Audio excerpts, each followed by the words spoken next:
Vous souhaitez booster votre progression, mais vous ne savez pas trop comment. Vous avez déjà entendu parler des fractionnés, mais vous ne savez pas exactement ce que c'est. Vous souhaitez mettre en pratique ces séances dans votre quotidien. Ne bougez pas, on va voir ça tout ça ensemble.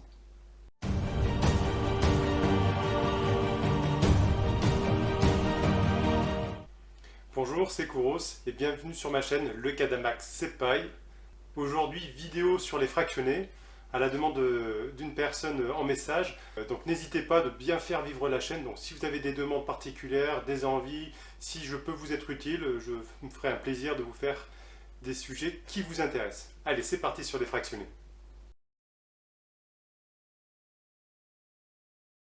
L'optimisation des entraînements est vraiment le nerf de la guerre pour les entraîneurs et athlètes. Ces entraîneurs ont remarqué une amélioration significative des performances des athlètes lorsque les entraînements s'approchaient de la VO2 max. Grosso modo, lorsque le corps est à plein régime, lorsque la ventilation était au maximum. On appellera ce moment-là le travail en haute intensité. La problématique a été donc, pour les entraîneurs et athlètes, de s'entraîner le plus longtemps possible dans ces conditions. Et vous l'avez deviné, la solution était les séances fractionnées. Elle permet de travailler plus longtemps en haute intensité, tout en générant moins de fatigue pour l'athlète. La progressivité, un mot qui revient souvent dans l'entraînement, que ce soit pour la perte de poids, pour l'amélioration de la performance. Il faut aller pas à pas. Le but est de progresser, semaine après semaine, mois après mois. Si à la fin d'une séance fractionnée, vous finissez complètement fatigué, mort, très bien, c'est parfait. Par contre, si vous terminez, on va dire aisément la séance, vous devez augmenter la difficulté. Par contre, faites bien attention, n'augmentez pas tant que vous n'avez pas validé la séance. On va prendre l'exemple tout simple. Si vous faites le fameux 30-30, 30 secondes haute intensité, 30 secondes de récupération. Si vous faites une série de 8, vous allez donc travailler 8 fois 30 secondes à haute intensité, soit 4 minutes. Si la semaine d'après vous faites 1 minute, vous doublez votre temps d'intensité forte. Les facteurs qui vont vous permettre d'augmenter la difficulté, on va en dénombrer 3.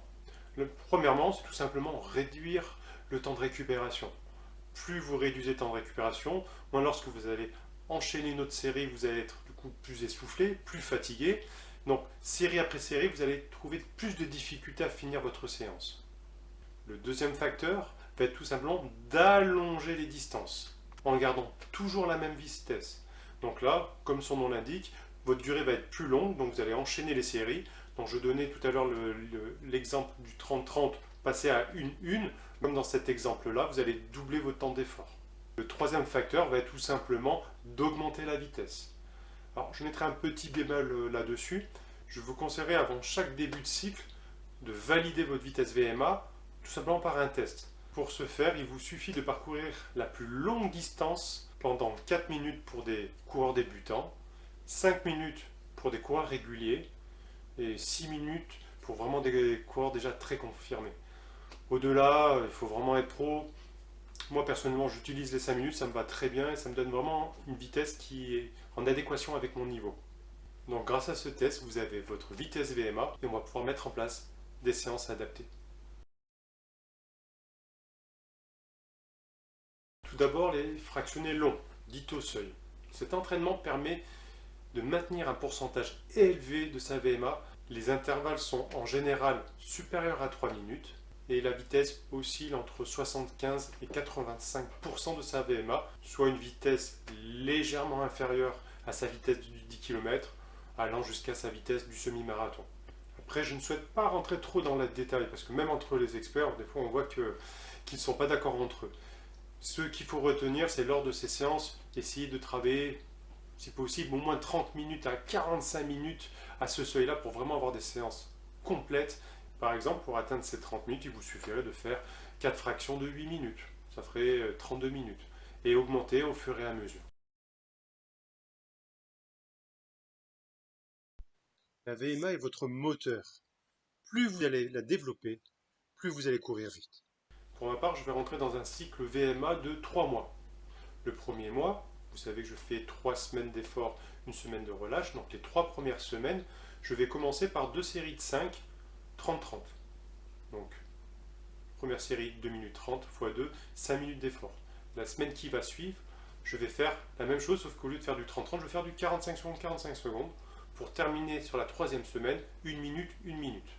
C'est une progression classique qui devrait normalement marcher. Après, si je vois que ça coince, ben, je pourrais changer, mais voilà, je débute, je ne mets pas des trop gros objectifs au départ, mais au moins je veux qu'il y ait une progressivité. C'est d'ailleurs un cycle parfait pour la phase 2 de ma méthode pour perdre du poids. Je mets la vidéo ici si vous ne l'avez pas vue. Ce type d'intervalle permet entre autres un renforcement musculaire. Faites donc attention au risque de blessure. Je conseillerais peut-être à ces moments-là des séries moins longues, mais qui seront du coup plus intenses. Trouvez-vous une montée assez raide, montez-la en fonction de votre temps que vous souhaitez faire d'effort et récupérez sur la descente. Très simple et pratique. Ces intervalles sont un peu différents parce que le but va être de récupérer un maximum avant chaque série. Donc n'hésitez pas avant chaque sprint à récupérer, vous reposer, à marcher. Même si vous faites un sprint de 10 secondes, s'il vous faut 2 minutes pour récupérer, n'hésitez pas. Le but pour optimiser ces séances, c'est que vous allez vraiment vite pendant ces sprints. Il va de soi que pour vous prévenir des blessures, avant ce type de séance qui est très contraignante pour le corps, vous devez vous échauffer. N'hésitez pas à bien courir 20 minutes à allure fondamentale, c'est-à-dire en courant très lentement, où vous pouvez maintenir une discussion. Je ne rentre pas plus en détail sur cette vitesse de course, ce sera le sujet d'une prochaine vidéo. Pour l'aspect ludique, n'hésitez pas à utiliser des terrains différents, des sentiers, des bois, bien entendu une piste d'athlétisme. Ça pourra toujours égayer ou du moins casser un petit peu la monotonie de certaines séances, qui sont de surcroît en plus très difficiles. Un simple terrain de foot peut largement faire l'affaire, avec les sprints sur la longueur et la récupération sur les largeurs. Vous pouvez du coup varier facilement le temps de récupération, et vous pouvez mettre sur la longueur des obstacles, faire un circuit pour augmenter la difficulté.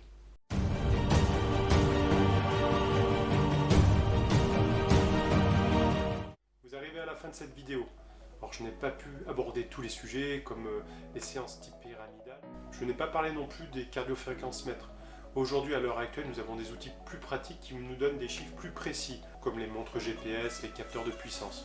Vous pouvez aussi utiliser tout simplement une piste d'athlétisme qui vous donnera vraiment un métrage précis pour vous donner des temps précis. Mais en tout cas, si vous avez la moindre envie, les moindres questions, n'hésitez pas à l'indiquer dans les commentaires et je me ferai un plaisir d'y répondre. Si vous devez retenir une seule chose de ces séances fractionnées, c'est de les faire à fond. Faites-en une, voire 2 par semaine grand maximum. Le reste du temps, courez lentement. Mais lorsque vous êtes sur ces séances fractionnées, vous devez vous mettre à fond. Plus vous irez loin dans ces séances fractionnées, plus vous allez booster votre progression. Merci d'avoir suivi cette vidéo et je vous dis à très bientôt. Ciao, ciao.